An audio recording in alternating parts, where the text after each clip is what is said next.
Yeşili ve sarılı mantısı da var. Ağda bir balon havası diyor.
Abi ne ediyorsun onu abi?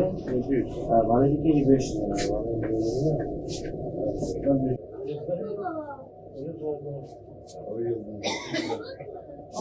Almışım oğlum.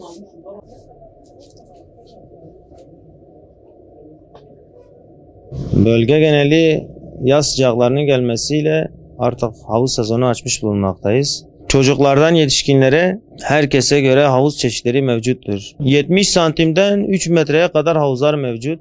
Batman'da malum her sene olduğu gibi sıcaklar bunaltıcı seviyelere çıkıyor. Kimler alıyor? Tatile gidemeyen var. Havuza gidemeyen var. Çocuğunu eğlendirmek isteyen, aktivite isteyen herkes tercih edebiliyor. Yani yeri olan balkondur, bahçedir, terastır, damdır. Bu yerlerde havuzlarını kurup serinliyorlar. Malum her şeyin artmasıyla havuz fiyatları da tabii fiyatları artmış. Havuz malzemeleri var, simitler, kolluklar, yelekler, gözlükler. Havuza dair her şey var bizde. Evet, havuz fiyatları 300 liradan başlıyor. 4000 liraya kadar da havuz var. Vatandaş gelip soruyor, hemşerilerimiz gelip soruyor. Havuz ihtiyacı olanlar gelip soruyor. Alan da var, soran da var. Köyden gelenler de var. Özellikle köyden gelenler büyük havuzları tercih ediyor. Tüm müşterileri buraya bekliyoruz. Havuz çeşitleri var yani herkese, her aileye göre havuz çeşitleri bulunur. Batman sıcaklığıyla meşhur bir il. İşte biz de yazın çekilmediğinden dolayı çocuklar serinlesin ya da biz serinleyelim, biz de serinleyelim diye böyle havuzlara falan ihtiyaç duyuyoruz. Geldik zaten şimdi bir simit çocuklar için alalım, eğlensinler. Biz balkona kuruyoruz. Zaten balkonda bir esintiyle beraber, suyun da serinliğiyle beraber, çocuklarla beraber biz de mutlu oluyoruz, onlar da mutlu oluyorlar. Havuz Batman için kaçınılmaz bir fırsattır. Batman iklim şartı itibariyle çok sıcak bir memleket. Yazın 3 ay boyunca gerçekten de yaşanılmıyor. Yani sıcaklık oldukça diğer illere göre çok fazla. Sıcaklar bu sene erken geldi. Baktık ki havalar çok sıcak, bir havuza ihtiyaç var. Geldik, ben de bir havuz almaya geldim. İnşallah hayırlısıyla alacağım.